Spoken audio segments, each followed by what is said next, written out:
Hey everybody, welcome to The Awakening. This is a podcast I'm starting. My name is Dillon, aka Yebteen. And my name is Dashawn Ashburn, also known as Gene the Barber. Yo, All right. let's get right into this, man. Yeah, so let's talk about this. So let's say you're doing this new podcast, The Awakening. So I want you to tell the people, like, who are you, your viewers and your supporters, who are you, and who do you want them to see you as? I'm Dillon. I'm a hardworking individual. The Awakening is something I wanted to start for a while because I'm very passionate in the things I do as far as caring for people and activism and things of that nature. I'm an athlete. I'm always doing something athletic year round, whether it's cross country, fall, basketball, or indoor track, in the winter, in this outdoor track, in the spring. I'm constantly doing outdoor things, just move around. But most of all, I want you guys to see me as somebody who wants to uplift the community and ultimately have my words reach many people around the world to help them out. I like that. I love it. So the name of the podcast being The Awakening. Your goal is to reach people. What is the ultimate goal? Like that number one thing that you want people to take away from in regards to the podcast. Like, what is your ultimate goal with the podcast? My ultimate goal is to honestly pursue activism. Activism has always been a passion of mine because I always value helping people and giving back to the community and giving back to others and just sharing wisdom that I gain along this path called life. The ultimate goal of The Awakening, I just want to awaken everybody, give them insight, bring people on, get perspectives, all of that good stuff to promote different things and peace to help solve the problems that we have in the world today. Got it. I love it. So it sounds like you have a passion for it. So but why is this such a dedication for you? At an early age, you're 16 years old, about to be 17. At an age like this, and very bright, you're very insightful. Why is this such a dedication for you that to start waking people up? This is such a dedication, honestly. Just looking at the times that I'm growing up in as a 16-year-old, I'm a teenager, I'm a junior in high school, and a lot has happened from 2006 to now 2023. It's a lot of problems that we've learned about in the past, but also a lot of history that we've been experiencing now. And looking at those things, I've always seen myself as kind of the person who wants to take all of it on, but obviously I know I can't do that alone. I'm not some type of invincible superhero or anything. So when I look at these problems and I look at these things, I see it as something like this is gonna affect my generation or more to come. If nobody else is gonna stand and try to do something about it, I am. I love it. Good stuff. So, is there any specific message that you would like to leave your viewers with? Just that one specific message that they can take away from? Honestly, I want to talk to my viewers for this first video. I want to talk to you guys about discipline. And what I mean by discipline, I mean self-control and mastery and dedication in what you do in your life. That doesn't only apply to your careers, your jobs, all of that. It applies to what you do on a day-to-day basis for yourself and your interactions with people and the lifestyle you want to choose to live. Yeah, I love it. Discipline is something that's very important. It's something that one of the words you mentioned was mastery. That's a journey. Mastery is a journey. It starts with initiative. It starts with a desire to master something, master self. That's the number one thing, mastering self. Yeah, I noticed that you have a pretty good schedule with your workout, your schoolwork, and everything. And I watched your discipline, so that's a pretty good topic for you to talk about because you're speaking from experience. Yeah. So the whole thing with discipline, it's something where it's a journey that never ends. It doesn't matter how old you are. You're in one generation, I'm in another, but I have to still practice discipline to this very day. One of the other things you mentioned is career. For me, being so career driven, I have to make sure that I'm disciplined and I'm facing new challenges every day. I have to be disciplined to just making sure that I am doing the right marketing, that I am constantly focused on what needs to improve in the business. So, and not just with business and career, but also with myself. And I feel like that's something that everyone can relate to. Everyone can relate to. And the reason why we can relate is because no matter where you are in your life, no matter if you reached a certain ceiling, you broke through one ceiling in your life, like now you're on a new level that requires more discipline. Right. Self-mastery is an important thing that you're going to have to learn throughout life. And I learned that recently. One of my most recent experiences, I was on the track team. My season ended due to injury. Now, everybody kept telling me while I was injured, take some time away, stop running, stop doing this, stop doing that. Me being me, I'm on my discipline journey. Even though it hurts, I don't feel like doing it. I'm still going to do it because I want that discipline. It backfired on me, and I ended up having my season ending. But honestly, I got that satisfaction of seeing myself like continuing to push through and do my thing. Because even though it ended up the wrong way, I showed that I had that heart and I had that dedication to keep on doing what I got myself into. I did track this year as one of those things that I just wanted to try out. I wanted to do something new because my former coaches kept recommending that I do it. My former teammates were saying, "No, you'll be good at track. You're just so good at this. You should do track." And I was doing pretty good at it. I was a varsity runner. So I wanted to keep that thing going. I didn't want it to slow down. So I had to show the self-mastery and self-control that I had to say, look, even though I'm hurting right now, even though I'm recommended not to do this, not to do that, I still have a clear vision and a clear goal in sight. And I have to work hard to achieve those things. I feel like true discipline is when you do things even when you don't feel like doing it.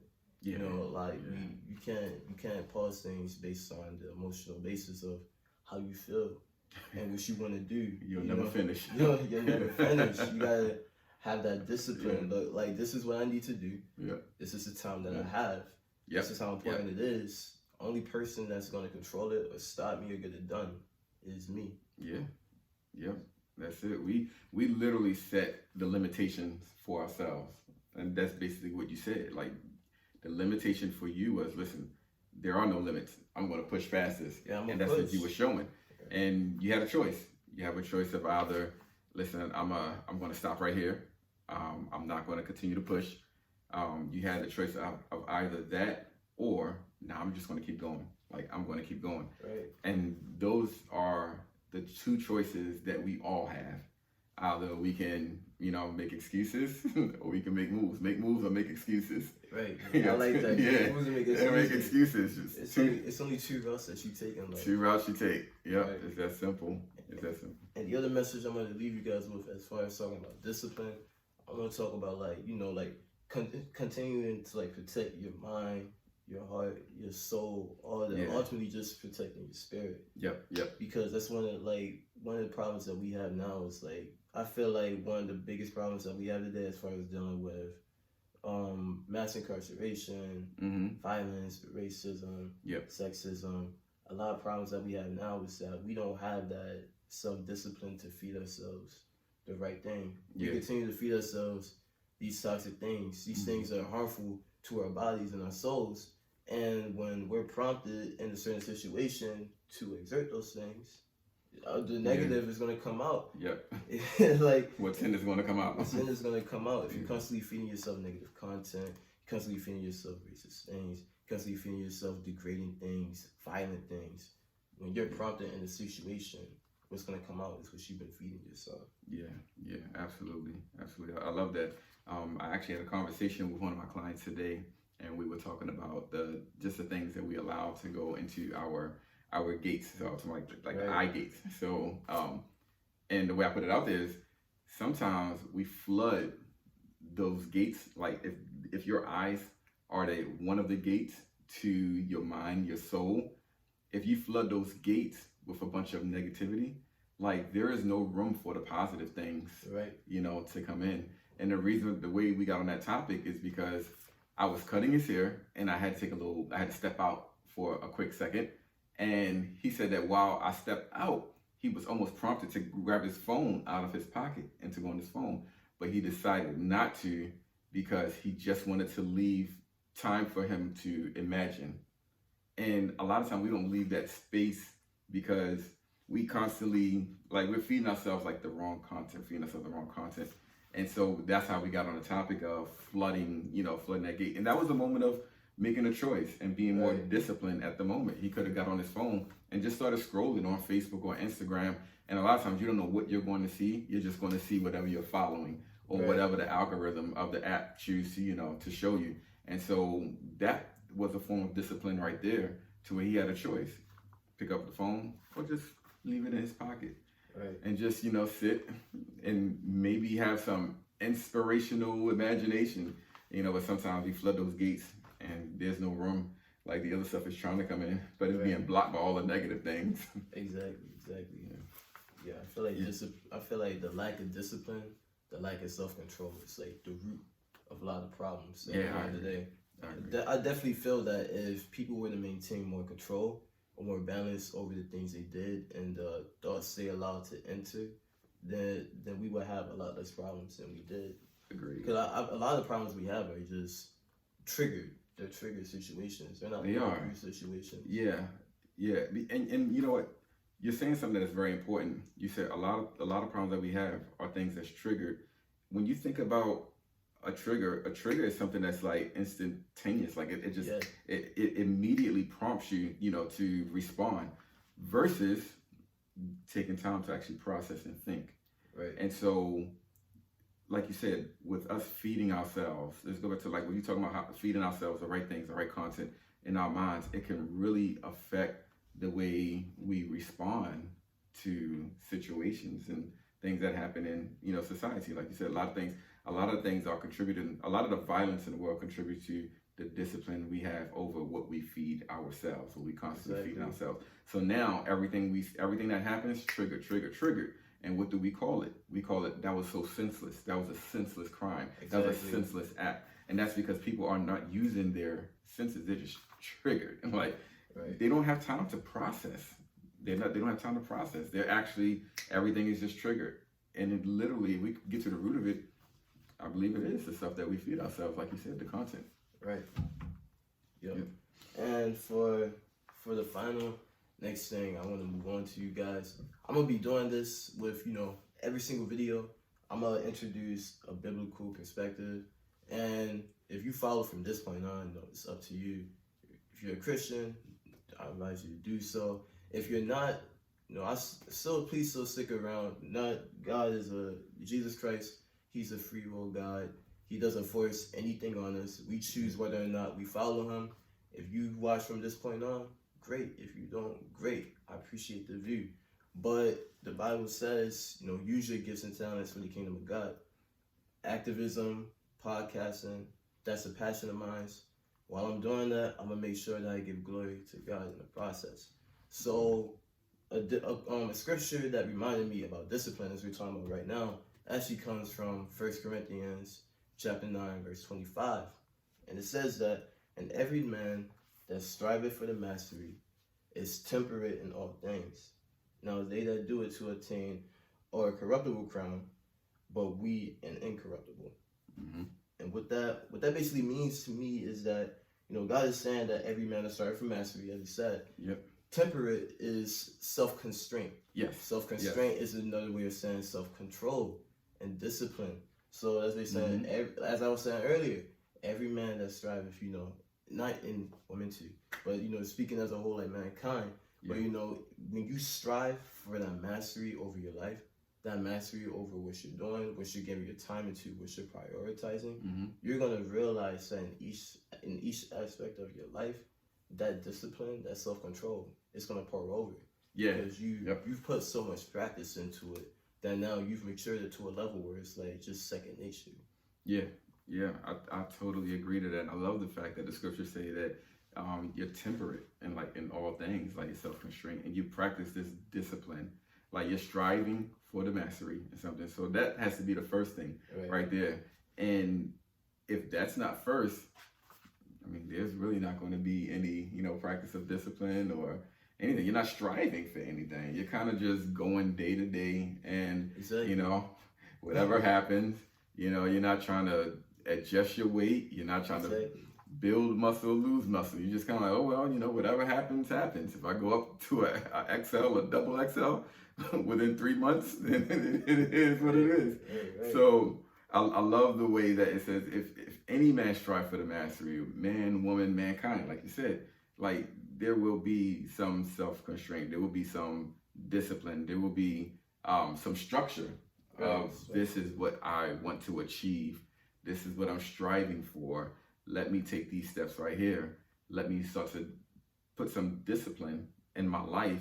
And that discipline also requires some sacrifice too. Yes, sacrifice. So, like getting up to go to the gym. I noticed that you get up early in the morning, no matter how tired you are, and you'll get your workout in. So you get your workout in, you know, inside the house. And then I'll speak for myself.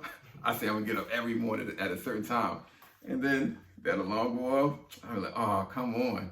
I put that, turn that alarm off. And I tell myself every morning when I get up at this time, I'm gonna rock out some push-ups, rock out some curls and everything. But then that sacrifice that's required, I noticed that's one of the areas where I found myself like, falling short. Like, but you have to, if you're gonna strive for something, if you want to master self, the first thing that you mentioned, which is the most important thing, mastering self. Don't try to master anything else before you master self. Mastering self, getting that practice of that is like, once you do that right there, it's a wrap. Right. And honestly, that whole workout dedication thing, that comes from, pushing to be the best version of me. I personally believe that if you want to be the best version of you, that doesn't just mean getting as much money as you want to get. Being financially free, being financially stable, being the best or being as successful as you want to be in a certain career, having a family, having this, having that, etc. That means, for me, that also means being healthy all around. Yeah. Not only mentally, but physically. Like, physically, I want to be in shape, and like, I don't want to be huge or nothing. Like, you don't have to be huge to be in shape, but there's a certain physique that I want to work to. Yeah. And that's a certain amount of work that I have to put in. It's not just gonna happen overnight. It's not one of those things that's just gonna come to me. I have to go to it. So I do have those moments where I am really tired, and because I work out before I go to bed too. Some nights I'll be mad tired from schoolwork. I've been to the gym earlier in the day. Mm-hmm. I've had a heck of work to do. I'm a junior. It's been a lot of testing going on lately. Podcast. I'm preparing for the podcast. Have all these different things going on. Here we go. It's time to go to bed. I'm about to get a quick workout in. I don't feel like working out. Yeah. Some nights I'll go to sleep about getting that workout in, and then I wake up in the morning. I'm like, now I gotta double what I did to make up for it. Mm-hmm. And when I wake up, it's not like I'm just awake or anything. Like I'm so tired from the previous day. Yeah. So it's like a constant grind and a constant hustle. But the thing is, you're gonna fail. But that's inevitable. You're gonna fail, but you have to keep getting back on track. And when you fail, don't just look at it as one of those things like it's inevitable, it's gonna happen, let me just let it happen. Nah, when you get those moments, try everything in your power to not let it happen. If you look at it like that, you're just gonna, there's no point in you even trying. Yeah. So it's just one of those things that you have to maintain self-control over. And as I said earlier, when you don't use tired as an excuse. Yeah. You keep doing it. We're all tired at some point, but that's not when something's due. And I don't mean work. I mean like when you're expecting something, when you want something. When that time is there, tired ain't an excuse. That's true. You just want it. So you gotta put that in and definitely show that. I love it. Man, I'll tell you what, transitioning, I love the podcast. This is the first one, this is the intro. What I love about it is that you gave the title, The Awakening. You gave your objectives, what you want your listeners to take away. But then we transitioned into discipline. We talked about self-mastery and discipline itself. When you bring those together and you talk about, you mentioned content and what we feed ourselves, it's like before you can even start to absorb or engage in the content, like your viewers and your listeners, before they can really start to engage and really start to receive what you're saying, let's deal with self first. Right. Let's deal with self, because I know you told them that you're going to be discussing topics. You mentioned the topics that you're going to be discussing, things that's going on in the world. And before you can really open your mind to those things, you have to flush out and control that negative stuff, that negative content that you're constantly feeding yourself. So I like the fact that you started with that, but then you moved into discipline, but it's dealing with self, like disciplining self. You talk about the content, but before you wake up, let's deal with what's going on right now. Let's learn to discipline, ourselves right now. And number one, what we feed ourselves, the content, our body, the working out, all of that goes hand in hand. Like that helps you to be sharp. That helps the mind to be aware, to be alert. So I love the way it comes together. I think it's great. I think it's great, man. I think the listeners are in for a pretty good treat. Yep. Yeah, man. Thank y'all for joining me on this podcast. I hope y'all stick with me on the journey. It's gonna be a long journey. It's a lot of problems that we have in the world. It's a lot of things I want to solve. It's a lot of perspectives and thoughts that I want to share with you all. So I hope that you all enjoy this. I hope that you stick throughout it. Hope that you guys join the Awakening family. Stay awakened and stay tuned for the next video, yo. Thank you. Stay tuned. Peace out.